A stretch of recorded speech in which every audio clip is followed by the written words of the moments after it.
Welcome once again to the Brownstone, Wolfe's sanctuary of logic, orchids, and murder. Do tell us where in the world you're listening from, and don't hesitate to share your thoughts. If you enjoy these cases, consider liking and subscribing. Now then, shall we begin? Nero Wolfe and the clue Saul burned. Right now, over 85% of the people watching aren't subscribed. If you've been enjoying these Nero Wolfe stories, hitting that subscribe button is the best way to be sure you never miss the next mystery. Your support helps keep these stories alive and lets us keep bringing them to you. Archie Goodwin here, recording the morning as it unfolded, for the sake of posterity and because if I don't, Wolfe will later say I missed the significant detail.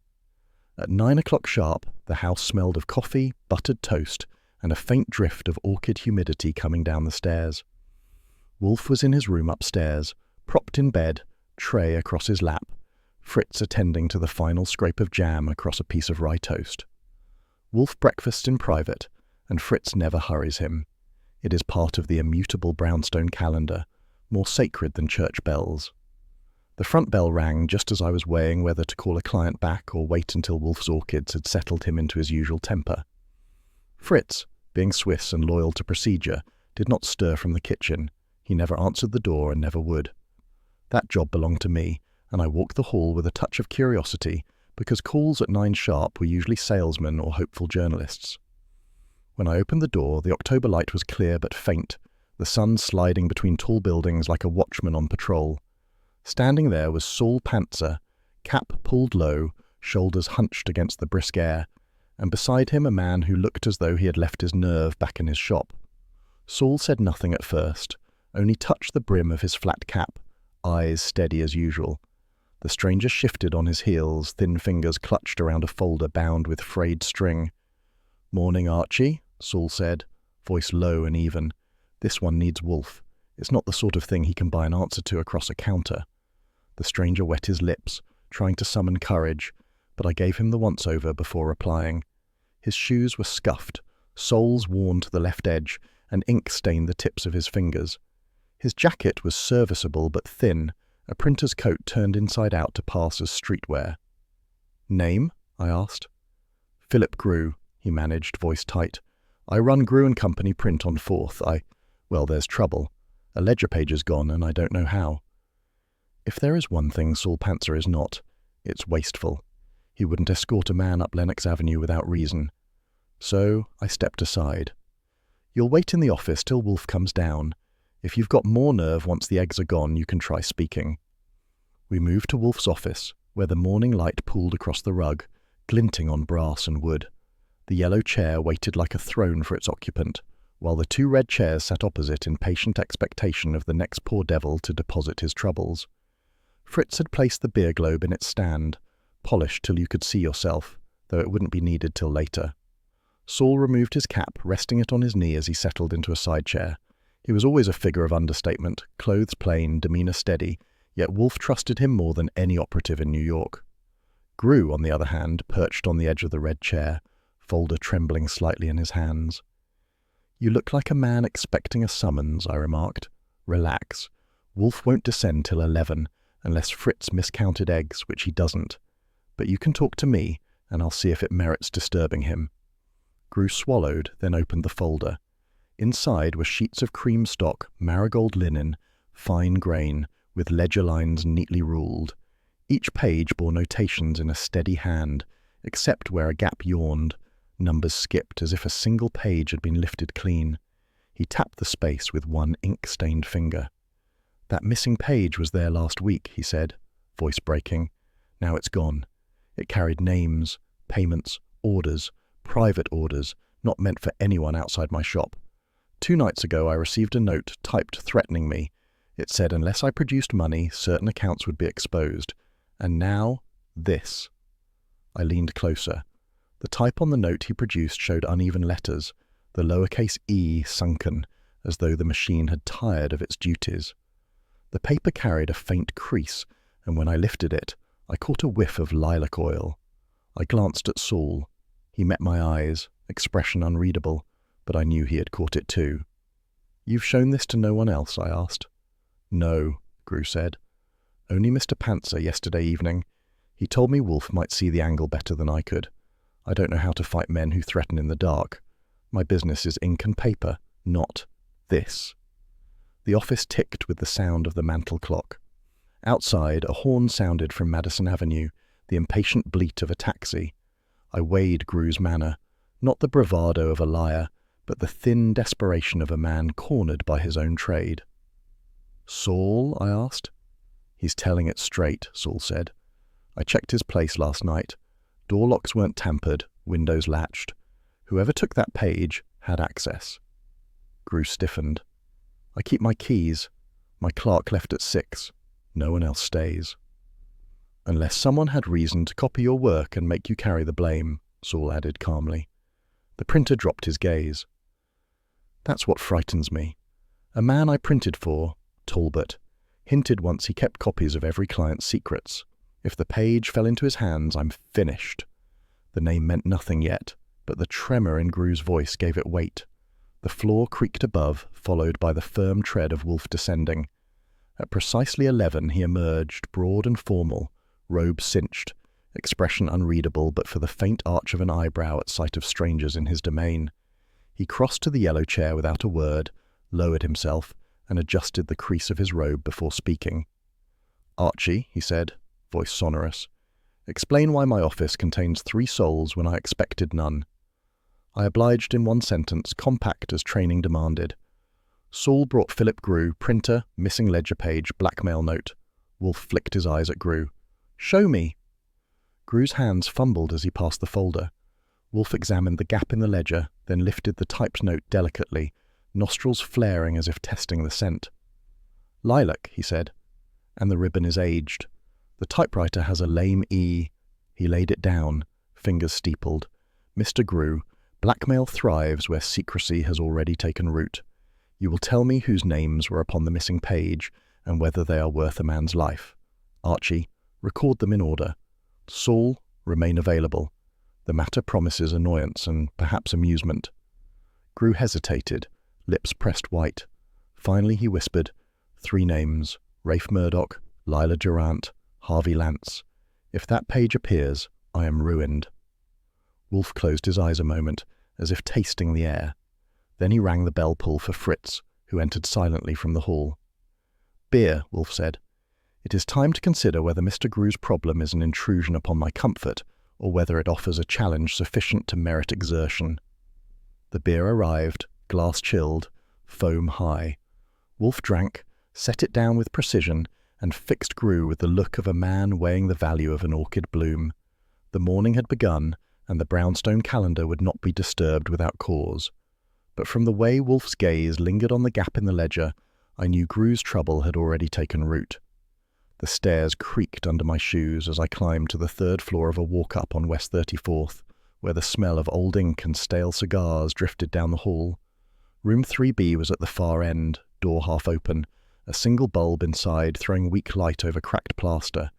2 uniformed men stood aside to let me through, and in the centre, Inspector Kramer anchored the room like a block of granite, jaw tight, cigar pressed into the corner of his mouth though unlit, his eyes fixed on the man stretched lifeless across the worn rug. Victor Talbot had never been a model of civic virtue.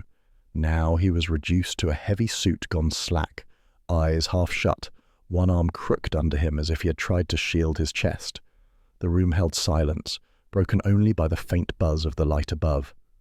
On Talbot's desk lay the ledger Gru had spoken of, its torn gap confirming his story.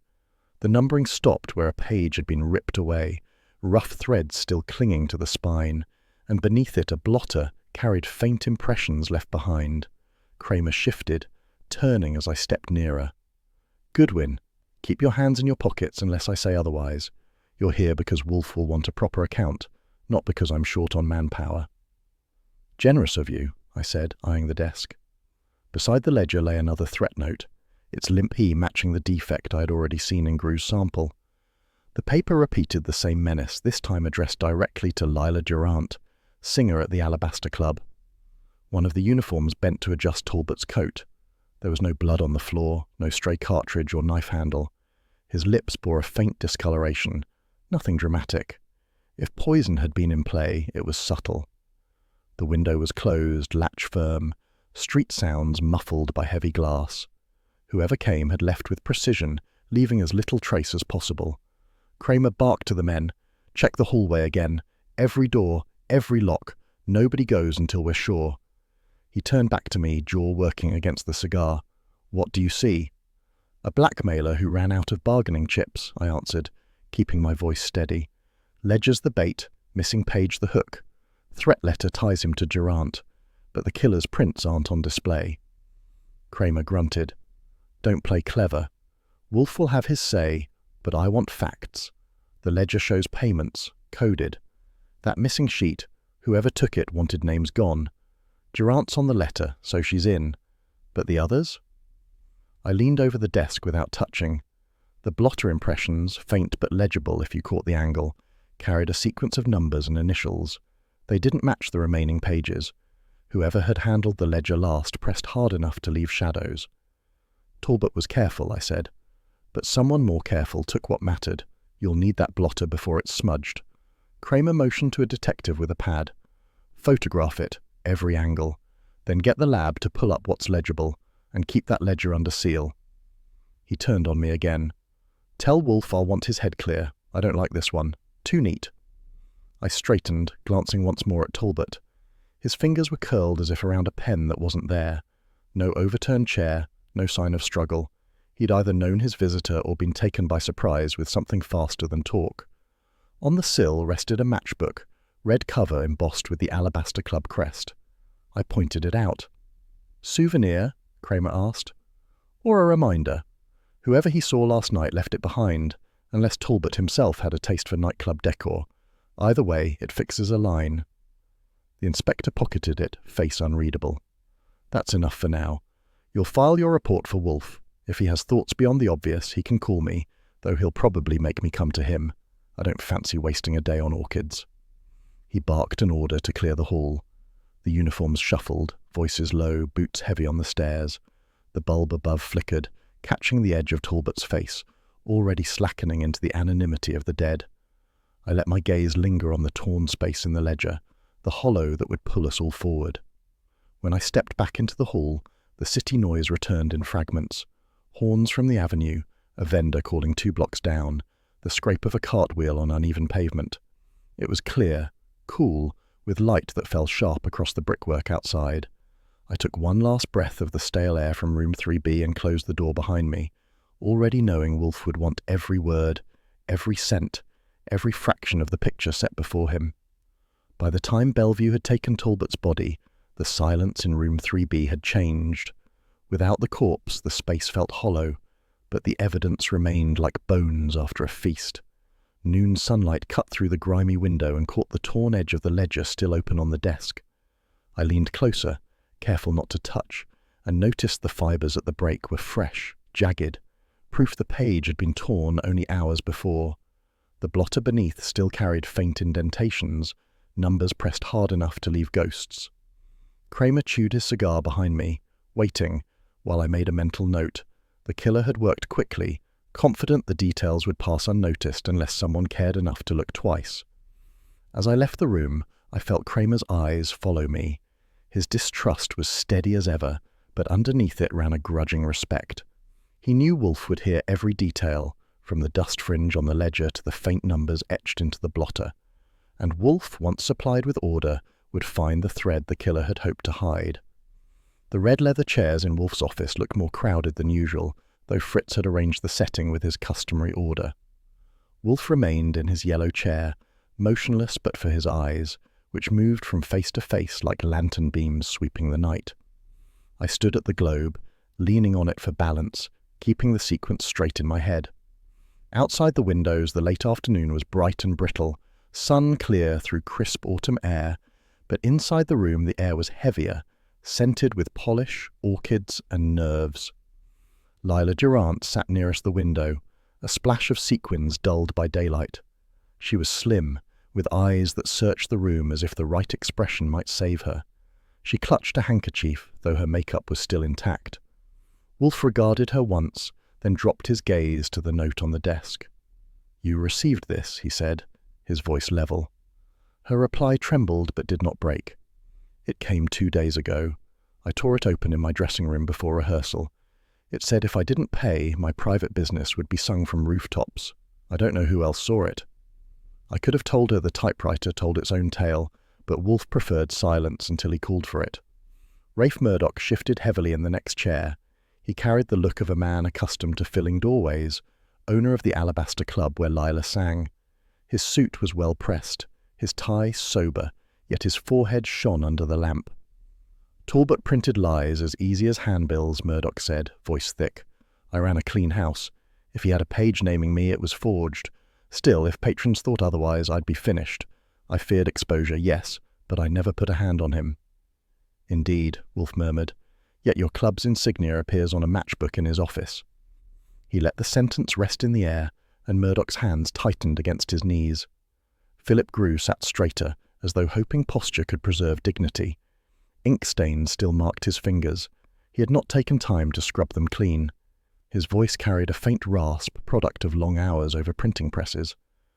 My shop prints for many, he said. I sell stationery, private cards, ledgers, bound to order. If a man chooses marigold linen, I supply it. I don't ask how it is used. If Talbot misused stock, I was unaware. My fear is simple. One of my commissions appeared in his records. That is my ruin. Harvey Lance, Talbot's bookkeeper, had less to say. He kept his gaze lowered, his lips pressed in a line that suggested more numbers than words lived behind them. His jacket was plain, his tie narrow, his shoes shined without gloss. When Wolfe called his name, he lifted his eyes once and spoke as though each word cost. I kept accounts. I balanced sums. What Talbot did beyond that was his concern. My notes are silent because I made them so. Nothing more. He stopped, hands folded, returning to silence with the ease of a man familiar with it. Wolfe regarded him longer than the others, though he gave no sign of judgment. The last was Carl Dugan, a Union man with thick shoulders and a jaw like a slab. His hat rested on his knee, brim crushed by restless fingers. His voice carried blunt edges, each word struck like a hammer. Talbot bled us, Dugan said. He charged fees no man could pay, then smiled when families starved. I hated him, yes. Hated him enough to shout it on street corners. But hating a man and killing him are two matters. Kramer stood near the door, chewing his cigar with undisguised impatience. He had listened to each in silence, letting Wolfe direct the parade, but now he spoke. They all have motive. Durant with her letter, Murdoch with his club, Grew with his stock, Dugan with his temper, and Lance. He flicked a glance at the bookkeeper. Too quiet for his own good. Which one of them tore that page? Wolfe closed his eyes briefly, as though savouring thought. When he opened them, the room hushed. Not yet, Inspector. We possess fragments, a missing sheet, an impression on blotting paper, a threat letter, a matchbook. They indicate design, but not the designer. Each of these persons had cause, yet one has chosen silence not from modesty but from necessity. The bookkeeper shifted slightly, though his face remained unreadable. I marked it, and so did Wolfe. He let the silence draw long enough to weigh upon the room before he raised a hand, signalling that the session was over for now. Archie, he said, see them out. Mr. Kramer will continue his inquiries. The hour is late for orchids, and I will not neglect them. I moved toward the door, ushering each figure into the hall with measured pace. Their scents lingered after, the sharp tang of perfume, the heavy musk of sweat, the faint ink stain of paper, the unspoken weight of silence. Wolfe remained unmoving, eyes closed, fingers steepled, as though the very air would deliver the missing page into his grasp. The day had shifted toward evening, the autumn light thinning over West 35th, and the office had the glow of shaded lamps against polished wood.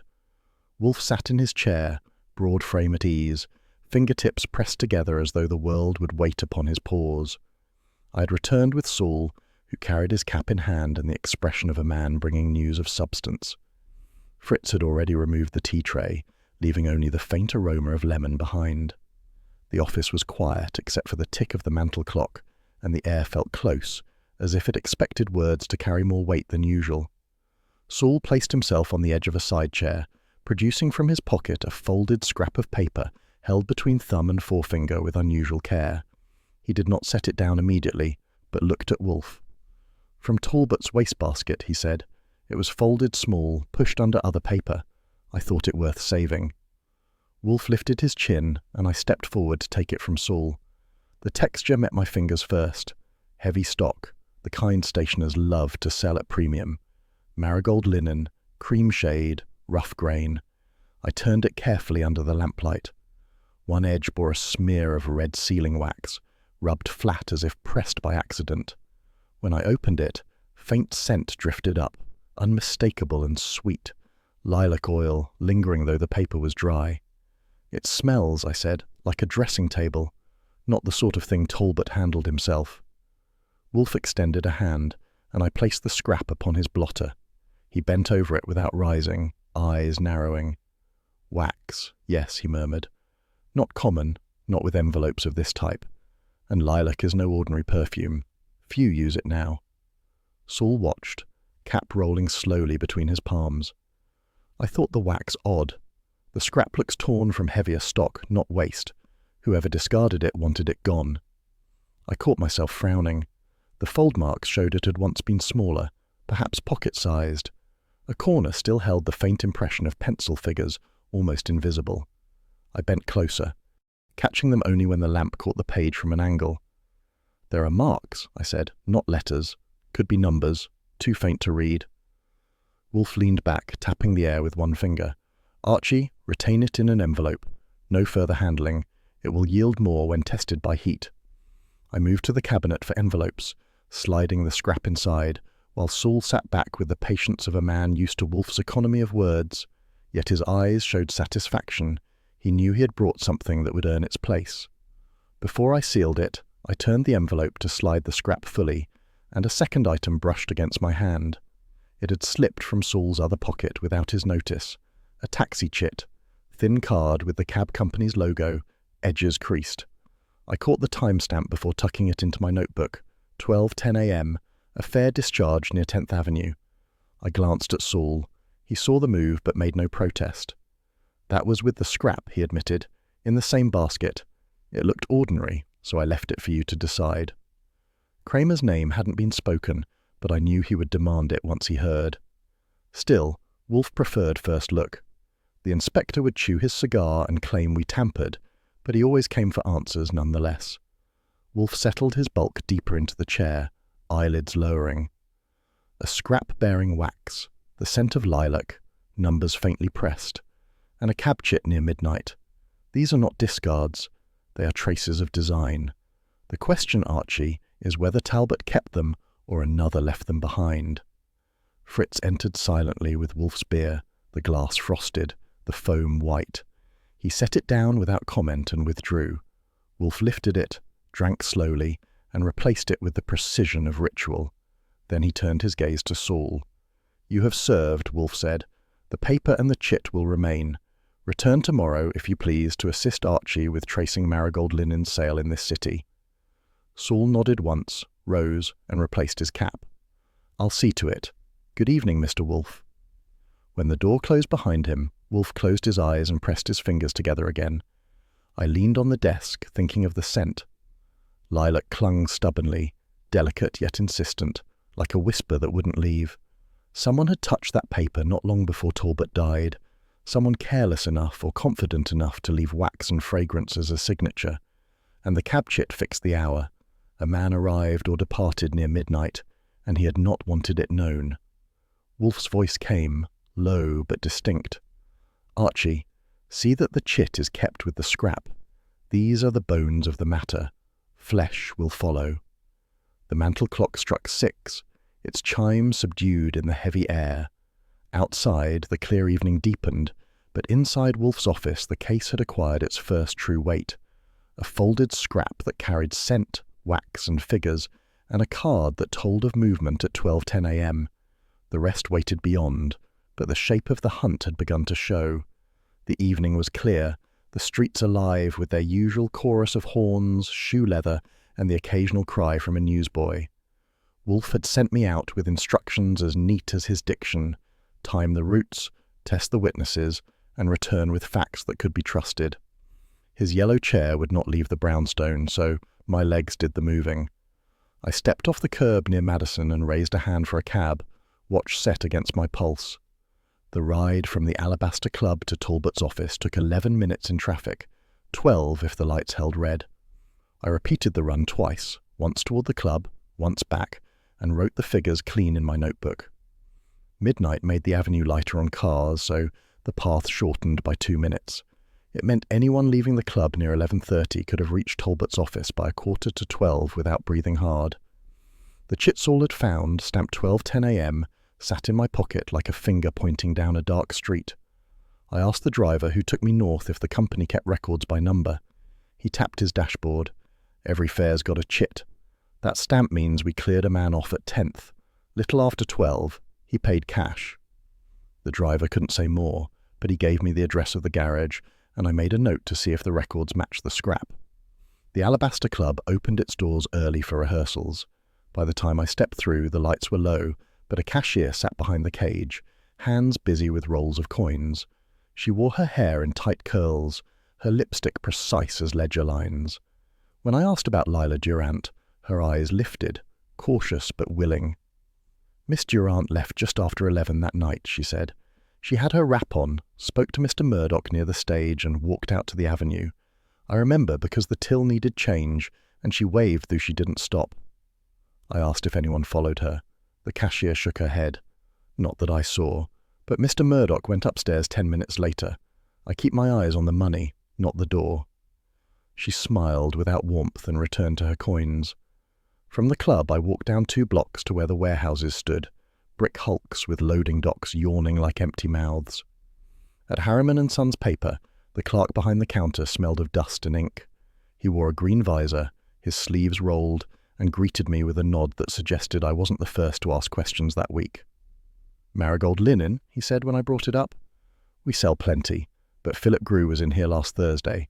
Bought 2 reams, heavy stock, cream, paid cash, signed the book proper."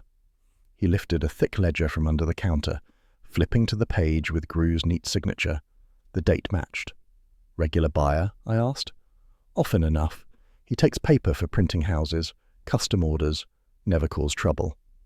The clerk pushed the ledger toward me, and I studied the signature before noting it down.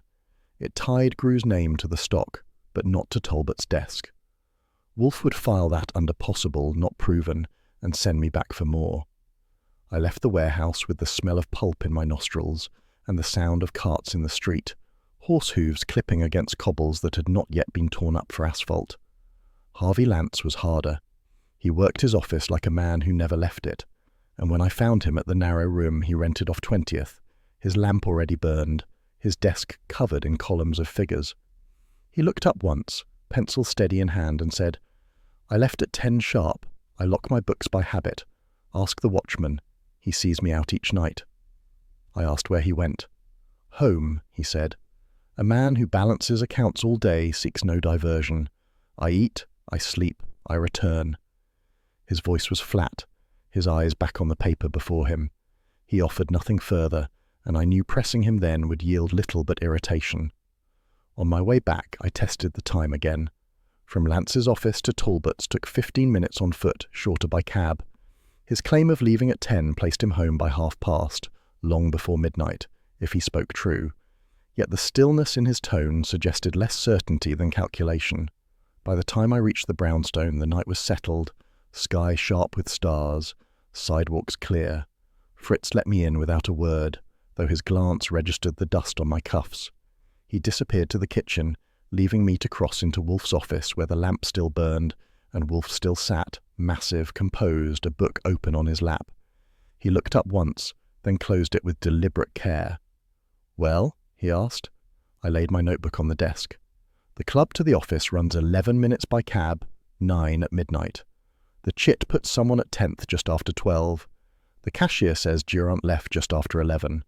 Murdoch upstairs at 20 past. The warehouse confirms Grew bought Marigold linen last Thursday. Lance insists he left at 10 sharp, home by 1:30. Wolfe listened without moving, only the slow blink of his eyes marking time. He reached for his beer, drank, and set it down again. "Useful," he said, "but not yet sufficient. Alibis constructed with such precision often fray under heat. Durant may have left at 11, yet she had time to reach Talbot by midnight. Murdoch's movements are noted but not fixed. Gru's purchase is fact yet innocent until bound to circumstance. And Lance— Wolfe allowed a pause, his gaze turning inward. Lance leaves at 10, a number too round to be trusted. He closed his eyes, fingers steepled. I sat back, hearing the city hum faint through the window glass, and let the silence stand. The errands were done, the paper trails traced. What remained was the weight Wolfe would lay upon them, pressing until something cracked. The kitchen of the brownstone was Fritz's kingdom, and it rarely hosted visitors who were not hungry. That evening, however, the domain had been invaded by Saul Panzer with a folded scrap of paper in his pocket and an idea brewing behind his calm eyes. I followed him down after Wolfe with a look of resignation had agreed to let the experiment proceed under one condition: no damage to the integrity of the scrap beyond what Saul deemed necessary. Wolfe had remained in his chair upstairs, of course, preferring to let us suffer the odours while he awaited the report. The kitchen smelled of cloves and onion, remnants from Fritz's afternoon preparations. Copper pans hung in neat rows, polished until they reflected the lamplight. Fritz himself stood near the cutting board, sleeves rolled, knife paused mid-slice. His brow tightened when Saul asked, in his plain manner, for a tin pan and a match. "You will not set fire here," Fritz said, his Swiss cadence clipped. "Not where I cook." Saul's voice was steady. "Just a corner, in a pan. The paper may show more under flame. I'll keep it contained." I added, "Fritz, he won't scorch your stove. If it helps put a killer in bracelets, think of it as seasoning." Fritz gave me a look that would have curdled cream, but after a pause he set down a shallow tin pan with the reluctant air of a man lending his best violin to a street fiddler. Saul set the same scrap we had examined in Wolfe's office onto Fritz's tin pan, preparing to test it further. As he tore a narrow strip from the edge, the lilac scent we had already noted rose stronger in the confined kitchen air. I struck the match and handed it across. Saul held the strip in the pan and touched the flame to its corner. The fire caught slow, then bloomed, curling the fibres black. Smoke lifted in a thin ribbon, sharp and aromatic, carrying the wax's resin and the sweet tang of lilac oil. Fritz raised a handkerchief to his nose, muttering in his own tongue. "Unpleasant," he said aloud, "and unnecessary." But Saul leaned closer, eyes narrowed against the smoke. "The scent deepens. It isn't just perfume, it's embedded. Whoever handled this rubbed oil into it, maybe to mask something else." I watched the curl of ash spread until half the strip had vanished. Saul shook the pan lightly, letting the char settle. Underneath, faint shapes appeared where the heat had coaxed residue to darken. Numbers, uneven but visible, formed along the margin. "There," Saul said. His voice carried no triumph, only confirmation. "Heat wakes ink long faded or rubbed. These figures weren't written for show, they were hidden." Fritz stepped forward, annoyance still sharp, but his eyes caught the marks and his tone softened despite himself. "Numbers, yes, but the smell, it spoils the air." Saul blew out the flame, leaving only ash and the lingering fragrance. He set the pan on the counter and turned the scrap in the light. The burned edge now revealed the ghost of pencil strokes that had bled under pressure, tiny block figures resembling page numbers. "Notations," he said. "They align with a ledger. Someone tried to obscure them, but the oil and wax kept the fibres from releasing entirely. Fire brings them out." I noted each in my book, writing while the marks remained sharp. 27, 31, 44, followed by initials too faint to trust without further care. Fritz carried the pan to the sink, filled it with water, and let the ash settle like black snow. "Next time, take your burning to the alley," he said coldly. "I make food here." Saul inclined his head. "My thanks. Without the heat, the numbers stayed asleep." When we returned upstairs, Wolfe had not moved. His eyes opened at the sound of our steps. "Report." Saul handed him the envelope with the surviving scrap, now singed at one edge. I read the figures aloud from my notes. Wolfe listened, lids lowering as if the words were petals drifting onto soil. "So," he said finally, "a ledger cross-referenced by fire. Not wax alone, not perfume alone, but deliberate concealment. Mr. Panzer, you have earned your fee. Archie, You will pursue these numbers against Talbot's accounts. He gestured for his beer, which I fetched from the sideboard, the glass cold against my palm.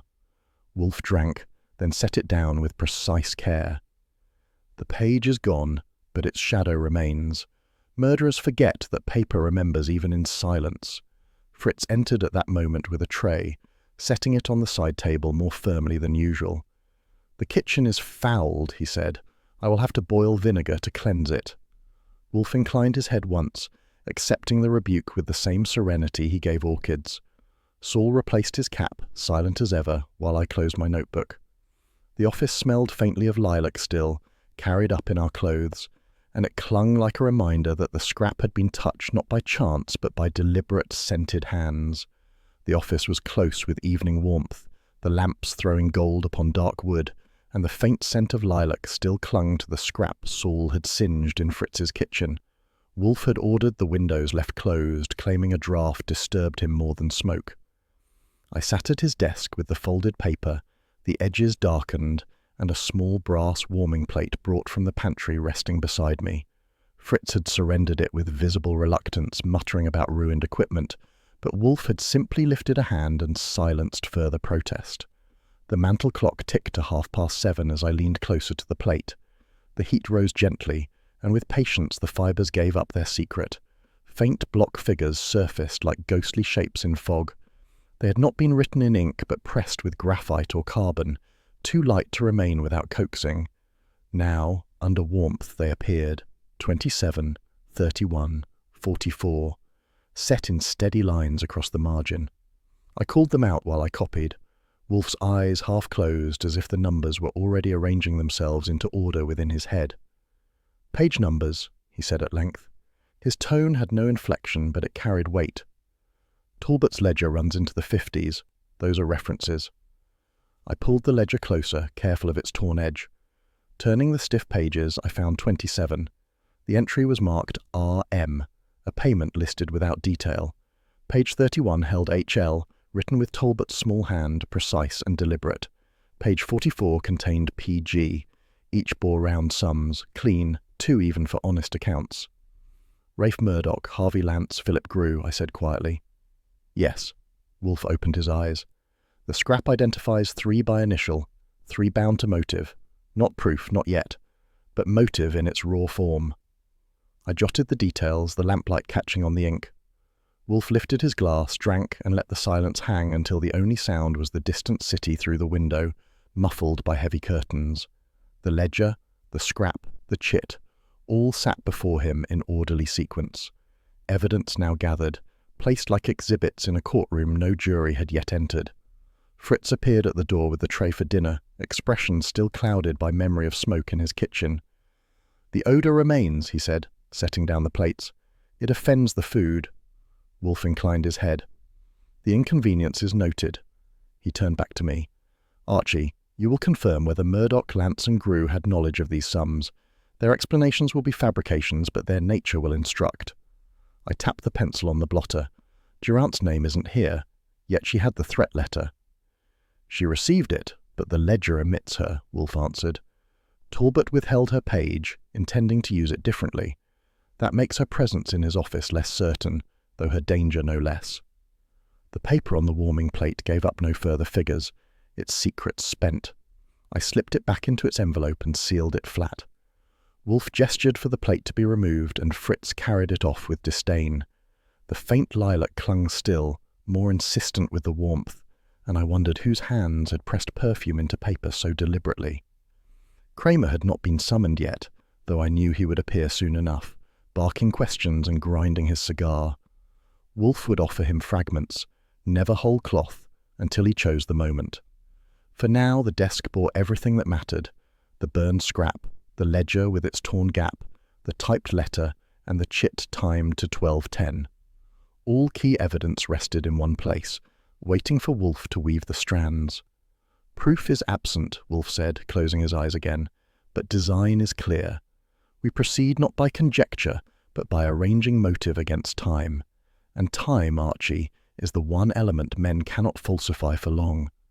I leaned back, feeling the weight of the day in my legs, the city hum still in my ears. The case had begun with scraps, scents, and numbers, but now it carried form. Wolfe filed the paper beneath his hand as though it were already catalogued, placed not for curiosity but for judgment. His order was set. The rest would follow. The morning after Saul's experiment with fire, Wolfe sent me into the city with instructions as crisp as the starched collar he wore at dinner. He wanted every typewriter touched by our suspects tested, compared, and noted. The threat letter, lying on his blotter, bore the telltale limp E, a character that sagged low on the line, as though the machine itself had grown weary.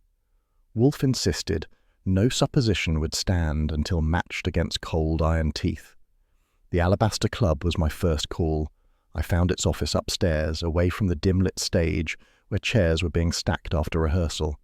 The office was plain, desks scarred by years of ledgers, and the machine, a royal standard, stood near the window, ribbon freshly inked. I typed 3 lines, fingers steady, and lifted the sheet to the light. Each E bit firm and clear, sharp as new. No sag, no hesitation. If the threat letter had passed through this machine, it had performed acrobatics in between. Murdoch stood in the doorway, heavy arms crossed. "Satisfied?" he asked.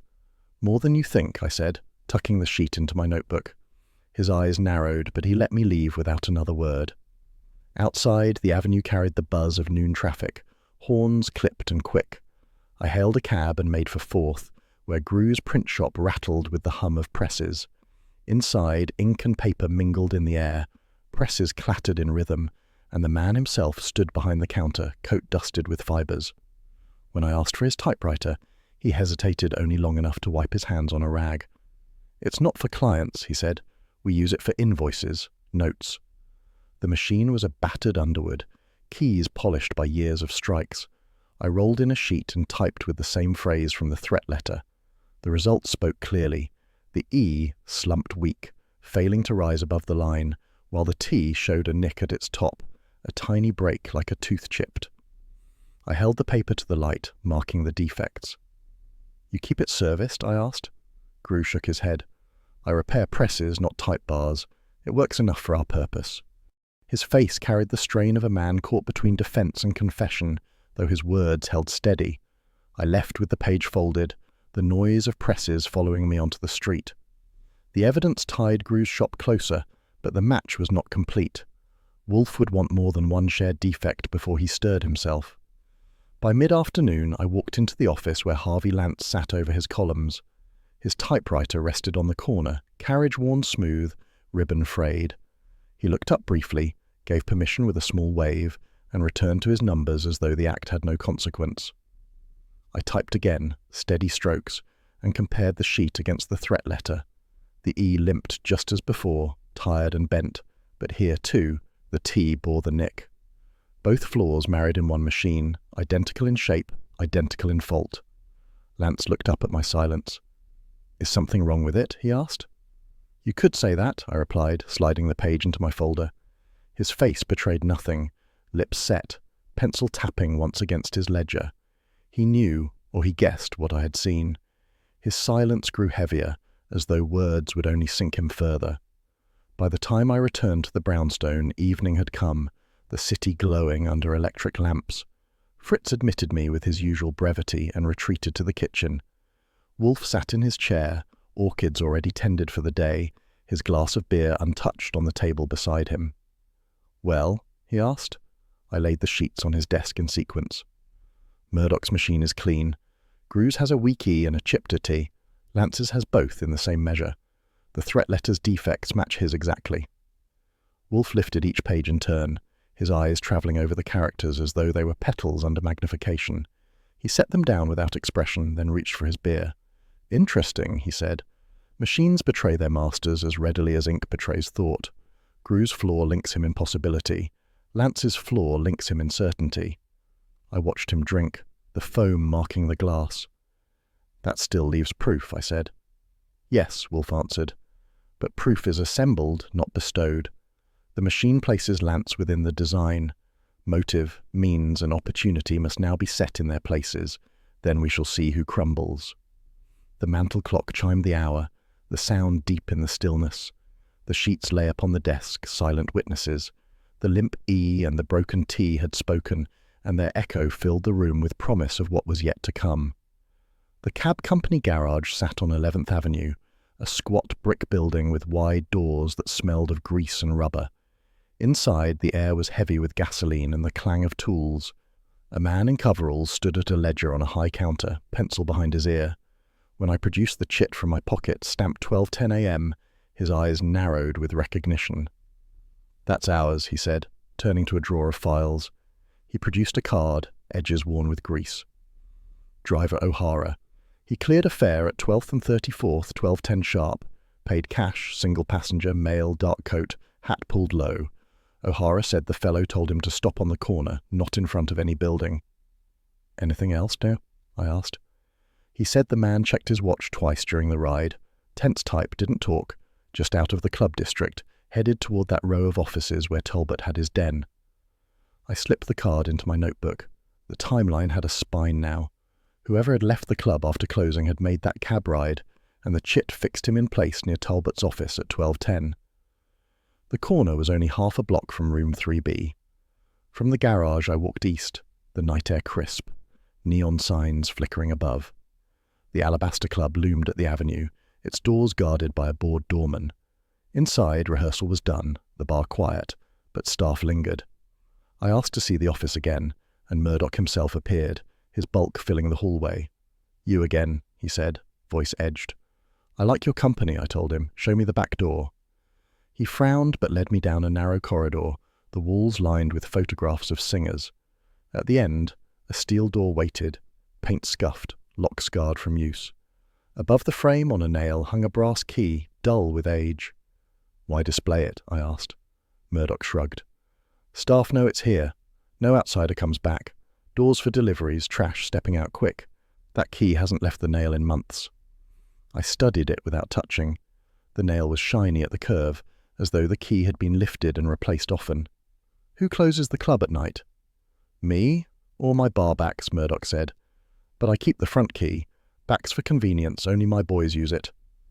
One of those boys, a skinny barback with tired eyes, leaned against the wall listening. He spoke before Murdoch could wave him off. "I seen Lance slip out that way," he said. "Night Talbot got it. Close to midnight. He thought nobody noticed, but I did." Murdoch's jaw tightened.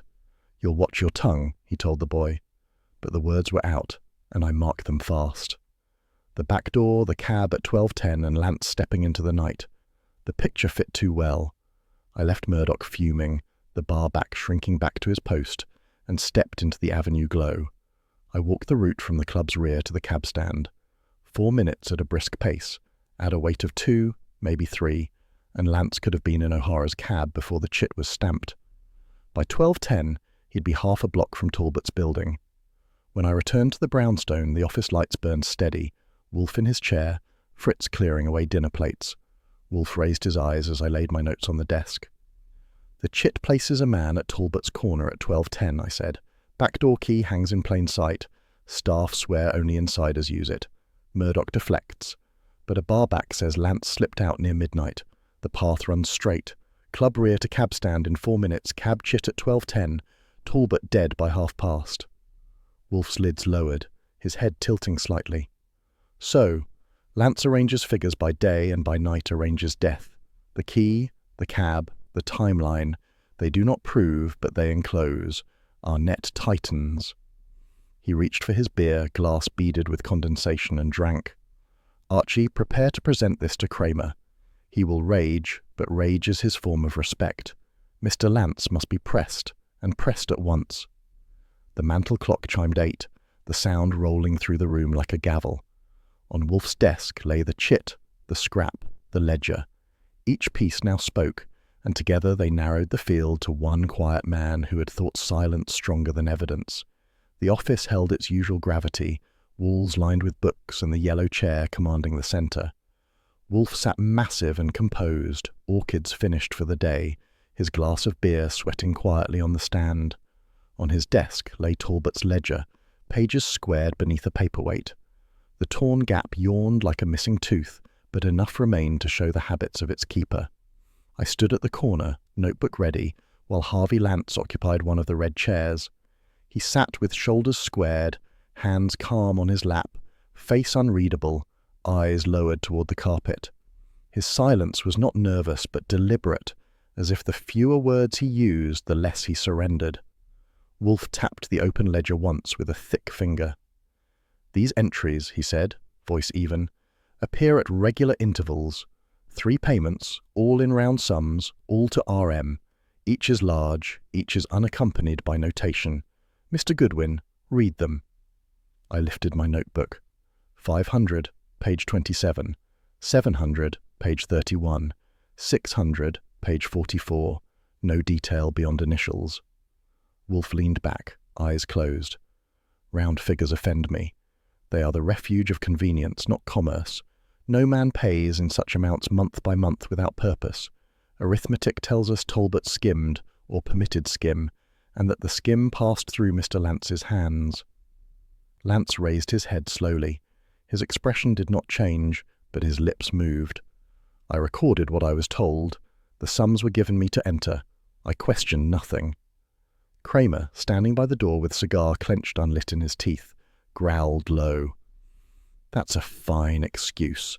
A bookkeeper who writes numbers blind. You expect us to believe that?" "I expect nothing," Lance said quietly. "I did my work." Wolfe opened his eyes. They fixed on Lance, steady and heavy. "You kept accounts for a man who thrived on leverage. You balanced figures that carried no balance. That alone is tolerable, if one is dull. But you are not dull. You noted each round sum, and you left them without correction. The question is why?" Lance's fingers twitched once, then settled. "I was paid to keep books, not to judge them." "Yet you judged," Wolfe replied, "by silence. You chose to record, not to expose. That is complicity, not ignorance." I watched Lance carefully. His stillness was impressive, but too perfect. The man carried control like a cloak, hiding whatever pressed beneath. He might have sat there for hours, unmoved, had Wolfe not shifted again and pointed to the page with one thick finger. "These 3 payments," Wolfe said, "do not match revenue. They are extractions, peeled from petty cash, rolled into sums. Mr. Goodwin, calculate the skim." I turned the pages, running the figures. Across 3 months, near 2,000. Consistent, neat. "Neat," Wolfe echoed. "The hand of a bookkeeper. Talbot had many vices, but neatness was not among them. These entries bear another's mind. Yours, Mr. Lance." Lance looked up fully then, eyes narrow, but voice still even. "You can allege, you cannot prove." Kramer barked a laugh that had no humour. "We've heard that before. Proof comes when the trap springs, you'll see." Wolfe ignored the inspector's outburst. His gaze remained fixed. "Mr. Lance, Talbot's ledger served 2 purposes, to threaten and to conceal. He used names to pressure, but he also allowed theft to mask itself. You benefited from both. When pressure rose, you faced exposure. 1 page carried too much. Remove it, and your scheme weakens. Remove the man, and your scheme survives." The silence that followed was taut. The mantel clock ticked, loud in the pause. Fritz entered with the evening tray, set it down and departed without sound. The scent of roast and herbs lingered, mixing with the faint perfume of paper dust. Lance shifted one hand at last, folding it over the other. "You imagine motive," he said. "You have nothing more." "Not so," Wolfe said calmly. "I have the scraps Saul recovered, bearing graphite numbers. They reference these pages. The figures link directly to you. I have the typewriter with its limp E and nicked T, also yours. And I have the testimony that you left the club at midnight by the rear door, placing you at liberty to ride a cab at 12:10, arriving near Talbot's corner. That is not imagination, Mr. Lance. That is accumulation." Kramer stepped forward, cigar tight between his teeth. "I'll take him now, if you say it. We've enough to book." "Not yet," Wolfe replied. He closed the ledger gently, as though preserving an orchid. "Motive is clear. Arithmetic shows us theft. Silence shows us complicity, and violence shows us desperation. But I require the moment when all strands bind together. That moment approaches. For now, Mr. Lance may remain where he is. He will not go far." Lance's lips pressed thin, but he offered no retort. His stillness held, though I marked the faint twitch of one eyelid. the only betrayal of strain.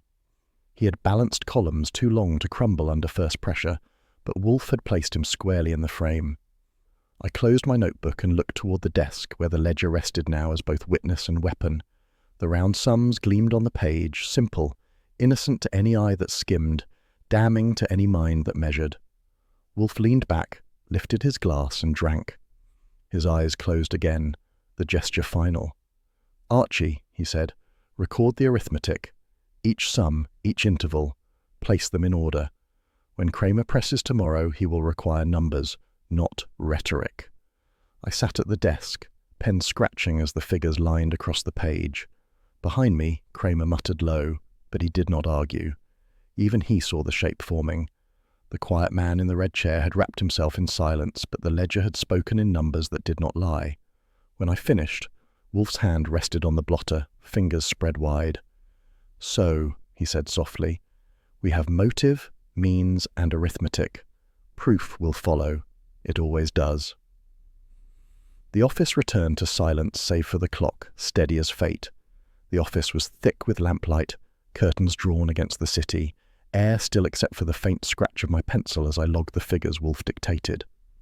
On his desk lay the objects we had collected, arranged in his order. Talbot's ledger with its torn spine, the folded scrap of marigold linen sealed now in a glassine sleeve, the typed threat with its weary E, and the chit timed to 12:10. Wolfe sat immense in the yellow chair, body settled like a stone monument, only his eyes alive, moving from one item to the next, as if the arrangement itself whispered confession. Kramer leaned against the mantel, arms crossed, chewing a cigar that remained unlit. His face carried suspicion not only for the suspects but for Wolfe himself, whose calmness unnerved him more than any witness. Wolfe lifted the glassine sleeve delicately, holding the folded scrap by its edges. "Marigold linen," he said, voice low and precise. "Cream stock, heavy grain. Purchased last Thursday by Philip Grew. That is fact. But fact is not guilt." He tilted the paper toward the lamp. "The wax smear is incidental, the lilac odour contrived. More telling is here." He tapped a finger near the fold. "Grease upon the surface. Trace transfer of graphite, not ink. Numbers once pressed against the page, now faint but preserved. Not fresh, not current. Ghosts of figures." I wrote his words quickly, noting how the shadowed digits matched the entries we had found. 27, 31, 44. Wolfe continued, "Those references lead us to 3 initials, 3 names, R.M., H.L., P.G. Conveniently, 3 who already lie within suspicion. Such breadth is excessive. A genuine blackmailer isolates, divides, compels by focus. A fabricator spreads suspicion wide, to confuse, to delay, to cloak himself." Kramer growled. "So you're saying the scrap was planted?" "I am saying," Wolfe replied, eyes half closed, "that only one with skill in figures would contrive such a net. To frame 3 at once is to dilute pressure, unless the framer knows how numbers can be manipulated to appear plausible. That is the hand of a bookkeeper, not a singer, not a club proprietor, not a printer with ink on his nails. Mr. Lance alone would think of balancing suspicion as he balanced columns." Fritz entered silently with the tray for beer. He set the glass before Wolfe, his disapproval faint but present. He still resented Saul's fire in his kitchen. Wolfe inclined his head, lifted the glass, drank, then set it back with the care of ritual. "Observe," he said, gesturing toward the scrap. "The grease line runs parallel to the ledger's binding. It carried impression not from Talbot's pen but from the ledger itself. That proves it was pressed against the book, perhaps under blotting, perhaps by deliberate staging. The numbers are not random notations, they are echoes of the ledger's own pages. That is no accident." I added, "The paper was folded small, tucked under waist, scented, waxed, left to be found. Whoever did it wanted us to notice, but not too soon. It's a decoy." Wolfe's eyes opened, heavy with certainty. "Yes, a decoy designed to implicate 3 at once, and by implication exonerate the true culprit. Only a man trained to arrange figures without emotion would dare such a construction. That man is Lance." Kramer shifted, chewing hard. You've tied him with the typewriter already. Now you add this. But a jury wants more than elegance. Wolfe's gaze turned on him, sharp as glass. Proof is assembled, Inspector, never delivered complete. We have his machine bearing the limp E and the nicked T. We have the cab chit placing him near Talbot's office at 12:10. We have testimony of his leaving the club by the rear. Now we add motive. Months of theft, concealed by arithmetic, threatened by exposure. And we have method, staging evidence to frame others. This is not elegance. This is inevitability. The silence after his words was long. The mantel clock ticked, steady, as if measuring the weight of each syllable. I looked at Lance's calm face in memory, the stillness too perfect. Wolfe had broken that stillness now, not by force but by arrangement. Wolfe gestured for me to collect the items. Archie, file the scrap with the ledger, keep them together. They are companions in deceit. Tomorrow, when Kramer confronts Lance, we will present the symmetry. He will not withstand it. I sealed the sleeve into a folder, set it atop the ledger, and closed the brass clasp. Wolfe leaned back, hands resting upon his middle, eyes closing again as though the matter no longer required effort. Marigold linen ties to Grew, but only as merchant. The grease shows ledger graphite, not fresh ink. The numbers point outward deliberately. 3 at once, too many. Only a bookkeeper would think numbers a sufficient veil, and only a desperate bookkeeper would resort to murder to preserve his artifice. Kramer spat the cigar into his palm, jaw tight. Damn it, Wolfe, you sit here and make it sound neat as a sermon, but I'll need to see him crack before I sign anything. You will, Wolfe said calmly. He will attempt to explain, but explanations are brittle when the figures themselves accuse. Fritz re-entered, gathered the tray and left. The sound of the door closing was soft, final. Wolfe lifted his glass again, drained it, and set it down with precision. The method is established. Paper, heat, and motive combined. The rest is execution. The office grew still again, each object on the desk heavy with implication. Outside, the city's noise was muffled by heavy curtains, but here the case had narrowed to a point, sharp and inescapable. Wolfe folded his hands, closed his eyes, and let the silence hold. The lamps in Wolfe's office burned steady, throwing their glow across the polished floor and the broad desk where the evidence lay in quiet order. Outside the curtained windows, the city muttered in its endless register. But here, in the brownstone, silence was a living presence weighted by expectation. I'd done the work of rounding them up. Lila Durant with her sequined jacket dulled by strain, Rafe Murdoch with his fists pressed in his pockets, Philip Grew still carrying the smell of ink from his shop, Harvey Lance implacable as always, and Carl Dugan restless in the red chair that looked too small for him. They sat in a half-circle under the lamplight, eyes shifting, each aware that the moment had arrived. Kramer stood by the bookshelves, a block of impatience with his cigar moving between his teeth, though he kept it unlit. His arms were set across his chest, and he glowered as though Wolfe's walls themselves might be guilty. Fritz had admitted them with a formality that suggested the invasion of his domain was only tolerated for justice's sake. Now Wolfe occupied his yellow chair, massive and unmoving, the ledger and scrap arranged before him, his beer at hand, his fingers steepled. His eyes travelled once across the circle before he spoke, and the weight of that gaze was enough to still Dugan's shifting. "Gentlemen, Miss Durant." His voice was calm, precise. "You are here because Victor Talbot is dead. He was struck down not by accident but by calculation. His records remain, his habits remain, his errors remain. Tonight, we shall see whose hands place themselves where they should not." The silence deepened. Wolfe inclined his head toward me. "Archie, the scrap." I rose, opened the folder, and placed the marigold linen on the desk.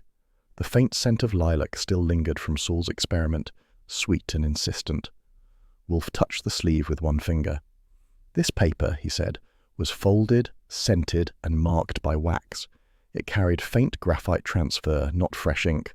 Numbers 27, 31, 44. They correspond to pages in Talbot's ledger. On each page a round sum, 500, 700, 600, each bearing initials RM, HL, PG Murdoch, Lance Grew. 3 men in one sweep. Convenient. Too convenient." Murdoch shifted, muttering, but Wolfe raised his voice slightly, cutting across. The scrap was not created by Talbot to pressure 3 men at once. Talbot preferred precision, one victim at a time. This was fabricated, staged to misdirect, to frame. It was placed in his waist to be discovered, not to be used. That tells us its author wished suspicion scattered, not focused. Kramer growled. "Get to it, Wolfe. Which one planted it?" Wolfe turned his gaze upon the group. Only one here would contrive such a net. Only one trades not in melody, nor liquor, nor printing presses, nor union fees.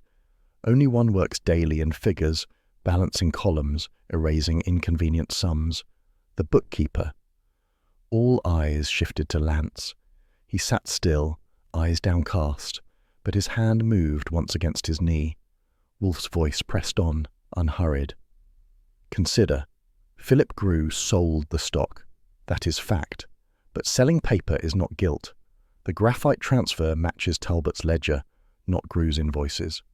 Rafe Murdoch feared exposure, but his machine strikes a clean E. Lila Durant received a threat, but her name never entered the ledger's round sums. Carl Dugan hated Talbot, but hatred leaves no trace in ink.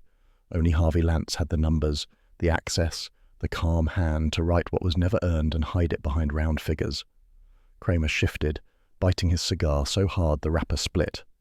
"That's talk, Wolfe. The paper alone won't hang him." "No," Wolfe said softly, "but the typewriter will." The threat letter bore a limp E and a nicked T. Grew's machine showed one defect. Lance's both, identical, the very same. That letter came from his desk. I placed the typed sheets beside the ledger. The limp E sagged for all to see, the T broken like a cracked tooth. Wolfe inclined his head toward the group. "Add the taxi chit. 12:10, a fare discharged at Talbot's corner." A barback saw Lance slip out the club's back door before midnight. The path to the cab stand takes 4 minutes. The chit fixes his arrival. Opportunity inescapable. The mantel clock ticked, marking each point like a gavel. Lila Durant's hand trembled on her lap. Murdoch swore under his breath. Grew wiped his fingers on a handkerchief, though no ink stained them. Dugan leaned forward, jaw set, eyes bright with vindication that it was not him. Wolfe sat forward at last, his bulk filling the chair, his eyes opening wide. "We have method, a staged scrap, constructed with ledger transfer. We have means, the typewriter with its defects. We have opportunity, the cab at 12:10, the rear door, the walk. And we have motive, theft concealed in round sums, exposure certain, silence no longer safe." Talbot threatened Lance with discovery.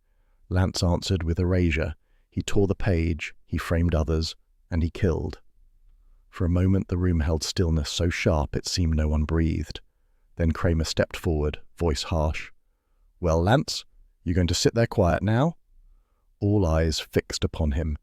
Lance lifted his gaze at last. His face carried no flush, no collapse, only the thin mask of control. "You cannot prove I left the club," he said quietly. Kramer barked a laugh. "We can prove enough to take you in.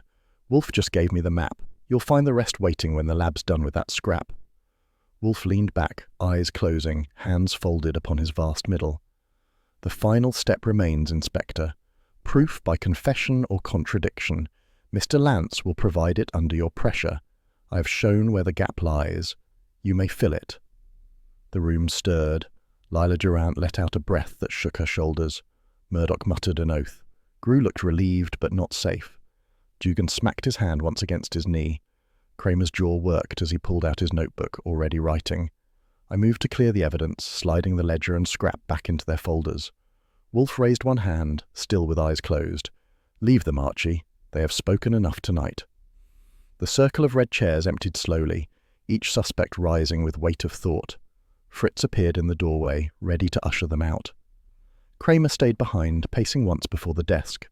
Wolfe lifted his glass, drank, and set it down. "You have your man, Inspector. The arithmetic does not lie." Kramer's voice was rough. "I'll take him, but I'll be damned if I'll say thank you." Wolfe inclined his head once, then do not. The door closed behind them, leaving only Wolfe, myself, and Fritz's faint movements in the kitchen. The office returned to its stillness, the evidence resting quiet, the mantel clock ticking. Wolfe leaned back, closed his eyes and folded his hands. "Archie," he said, "bring beer." I moved to the kitchen, the echoes of the confrontation still hanging in the air, the weight of Wolfe's method filling every corner of the room. The lamps had been turned low in Wolfe's office, their glow falling over the desk where the ledger rested with its torn spine exposed. Kramer stood at the mantel, arms crossed, chewing his cigar unlit as usual. Wolfe sat with eyes half closed, his bulk steady in the yellow chair, while I leaned against the globe, waiting for what Saul had said he wished to deliver. He stood near the doorway, cap in hand, his face unreadable in its usual calm. For once, though, his quiet carried a hint of weight, as though the room itself waited for his next breath. "I owe you truth," Saul said, voice even but carrying through the office. "When I burned that scrap in Fritz's pan, it was not the whole of it. It was a duplicate." Kramer's head snapped around. "What's that supposed to mean? You tampered with evidence." Saul didn't flinch. "I didn't tamper. I preserved." At Talbot's office, in the wastebasket, there were two pieces folded together. One carried lilac, wax, faint numbers. The other carried nothing but staged marks, pressed hard, as if made to be found. I slipped the true scrap into my pocket and left the counterfeit to be tested by fire. The one I kept holds more than the scent. He reached inside his coat and drew out a folded envelope, plain, creased, and handed it to Wolfe with a care that suggested reverence. Wolfe opened it without a word. Inside lay the paper, heavier than ordinary, marigold linen still, but its surface bore not scattered graphite ghosts but the faint arc of a curve, incomplete, like a circle broken. Wolfe tilted it to the lamplight. "So," he said softly, "you were prudent. This curve is no random stroke. It is the outline of the torn ledger page itself, graphite from the spine, transferred when pressed together, proof that the page was removed and proof of who removed it." I stepped closer. "Matches the torn edge?" "Yes," Wolfe said. His eyes did not lift. "The fragment is not a note of blackmail, not a decoy pointing to three at once. It is residue of theft kept too near its parent, carried by careless hands. Only one who tore the page would think to plant another in its stead, hoping the counterfeit would be noticed while the genuine lay hidden. That one is Lance." Kramer spat the cigar into his palm and jabbed it toward Saul. "You sat on this? You let us waste hours with the wrong scrap?" Saul's shoulders didn't move. Better to let a man reveal himself by his own patience. The fake was meant to spread blame. The real one binds it. Wolfe raised a hand, still examining the curve. "Enough. Mr. Pantzer acted with foresight. Had he revealed both scraps at once, the imposture might have been muddied, the defense better prepared. Now we see the intent clearly. Lance planted the counterfeit with wax and perfume to scatter suspicion upon three others, but he could not prevent the ledger's own graphite from whispering against its mate. The curve is the outline of his guilt." Kramer's jaw worked. "So he built a decoy, left it for us like bait. You're saying that neat little trick proves more than the rest?" "It proves intent," Wolfe said. "The typewriter, the cab chit, the testimony, the round sums, they show capacity and presence. This scrap shows design. It unmasks calculation. Only the man who tore the page would contrive to leave behind a substitute. Lance's silence, his stillness, were his armor. But the book itself betrayed him." I studied the curve again, faint under the lamplight, graphite whispering from another page. It was delicate but true. No one could fake the impression without possession of the ledger, without pressing the page close, and Talbot would never have risked such folly. Saul replaced his cap on his head. "That's all of it," he said simply. "I held the true scrap until it mattered." Wolfe nodded once, eyes still on the page. "It matters now." He placed the fragment flat upon the desk beside the ledger. The torn edge and the arc seemed to lean toward each other like halves of a broken seal. "So ends the masquerade. The scrap Saul burned was the counterfeit. The scrap he kept is the witness.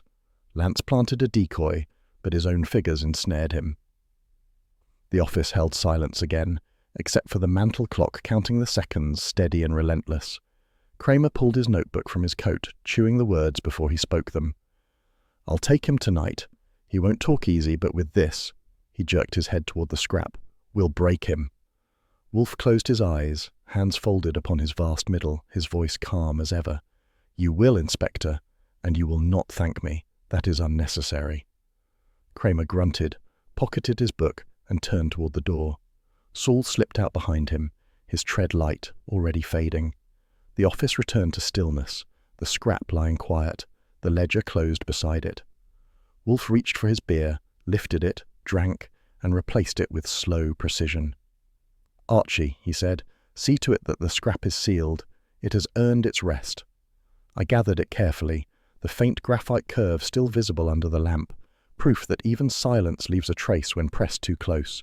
The lamps glowed warm in Wolfe's office, the familiar hush thickened by expectation.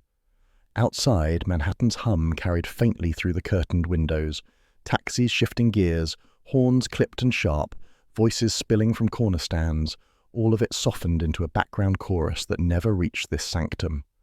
Wolfe sat in his yellow chair, bulk immense, hands joined at his middle, the ledger and its fragment placed before him with the order of a shrine. On the red chairs the suspects had been arranged earlier. Now only Harvey Lance remained, held between Inspector Kramer's granite stare and the inevitability that numbers, once written, never forget. Kramer chewed his cigar unlit, jaw tight, shoulders forward. His posture bore the weight of years in squad rooms, but tonight it carried more. Triumph pressed against irritation, the taste of a case nearly resolved, but in Wolfe's fashion, not his own. He wanted the words nailed clear and final before the cuffs closed. Wolfe, serene as a magistrate, obliged him with the patience of a man who always knew the conclusion before others stumbled into it. "Inspector," Wolfe began, voice calm and sonorous, "you are not here to be entertained. You are here to observe the arrangement of facts. They will not alter under scrutiny. They will only grow firmer." His eyes shifted to Lance, who sat composed in the nearest red chair, hands flat on his knees, eyes lowered as if the grain of the rug could offer escape. His face carried stillness, but no strength now. It was the stillness of a man who has rehearsed silence too often, until silence itself betrays him. "This ledger," Wolfe continued, tapping the heavy book with a thick forefinger, "is Talbot's monument. It records theft, extortion, and leverage. Within it lie 3 round sums, each precise in their falsity: 500, 700, 600. These were not payments of commerce. They were slices of petty cash, siphoned by arithmetic. They bear initials, RM, HL, PG, but the initials were meant for camouflage, not truth. Each entry was neat, balanced, the work of a bookkeeper who thought numbers alone could cloak him. That bookkeeper sits before you." Kramer's cigar shifted as he spoke around it. "Say his name, Wolfe. Don't make a riddle of it." Wolfe's eyes did not leave Lance. Harvey Lance. He had motive. Talbot discovered his theft. Exposure meant ruin. Erasure was his answer. I moved from the globe to the desk, opening the glassine sleeve that held Saul's preserved fragment. The faint curve of graphite shone under lamplight, delicate but undeniable. Wolfe gestured, and I placed it beside the ledger's torn page. The arc matched its absence like a puzzle piece drawn in shadow. "This," Wolfe said, his voice deepening, "is the true scrap. Not the counterfeit scented with lilac and marred with wax, meant to scatter suspicion, but the genuine witness. It carries the curve of the torn page, pressed close when the book was bound. It proves removal. It proves design. Only the hand that tore the page could plant a duplicate. Lance created the decoy, hoping to diffuse blame across 3 men at once, but he could not erase the ledger's memory of his theft." Lance raised his head at last. His voice was even, but the edges frayed. "You cannot convict with curves and sense." Kramer stepped forward, snapping his notebook shut. "No, but I can damn well arrest you with them. Add the typewriter, add the chit, and it's enough to hold you until a jury hears the rest." He turned to me. "Goodwin, give me those sheets again." I handed him the comparison pages, the threat letter with its limp E, the trial lines from Lance's desk machine bearing the same weary defect, and the chipped T. Kramer thrust them toward Lance. "That letter came from your office. Don't bother denying. We'll let the lab tell it in court." Wolfe raised a hand, steadying the moment. "Inspector, allow me one final arrangement. Opportunity fixes guilt as firmly as motive. The cab chit stamped 12:10 placed a passenger at Talbot's corner. The barback swore Lance left the club by the rear door before midnight. The walk takes 4 minutes. The cab confirms his presence. By 12:15, Talbot lay dead, these times interlock as neatly as his false sums. Arithmetic betrays him twice, once in theft, once in murder. The mantel clock struck the half-hour, the sound resonant in the hush. Fritz entered, silent, with a tray bearing Wolfe's chilled glass of beer. He placed it on the side table, bowed slightly, and withdrew, expression composed but eyes alive with the satisfaction of restored order. The foam shone white, the glass beaded with condensation. Wolfe did not yet reach for it. His gaze stayed on Lance. "Do you still deny?" Wolfe asked. Lance's lips moved, but no words emerged. His silence was his last refuge, but even silence cracked under weight of proof. Kramer stepped behind him, snapped cold cuffs around his wrists, the metal bite loud against the hush. "Harvey Lance," he said roughly, "you're under arrest for fraud and murder. You'll have all the silence you want in a cell." Lance rose slowly, drawn by Kramer's grip, still mute, still pale. His eyes flicked once to the ledger on the desk, as though the book itself had betrayed him more than men ever could. Kramer turned him toward the door. "I'll book him tonight. Paperwork will run long, but he won't see morning without iron on him." The door closed with their departure, and Fritz's step echoed down the hall. Silence fell again, broken only by the city's faint mutter through the heavy curtains. Wolfe leaned back, exhaled, and lifted his beer at last. He drank deeply, foam leaving a trace on his lip, and replaced the glass with slow precision, his lids lowered, fingers pressed together. "Justice," he said quietly, "is arithmetic when men forget it. Lance forgot." I moved to the desk, closed the ledger, and slid the scrap back into its sleeve. The case's relics were now merely evidence, stripped of menace. The mantel clock struck 8, clear and dignified. Fritz returned with dinner, setting roast veal, potatoes, and glazed carrots upon the side table, the fragrance filling the room. Wolfe inclined his head in thanks, the ritual of his life restored. He lifted his fork, his voice calm, deliberate. "Archie, record the matter in order, then file it. The city may forget Victor Talbot, but the arithmetic will remain." I wrote in my notebook, hearing outside the faint shift of tires on pavement, horns clipped, voices fading into night. Inside, order reigned. Kramer had his man, Wolfe had his meal, and I had my record. The world turned, steady as the clock, precise as a ledger line. Wolfe ate, Fritz served, and I watched the city's glow brush the curtains. Beer at 8, dinner at schedule, a murderer delivered into custody, and the brownstone returned to calm. That was resolution, Wolfe's way, as unyielding as the figures that had condemned Harvey Lance.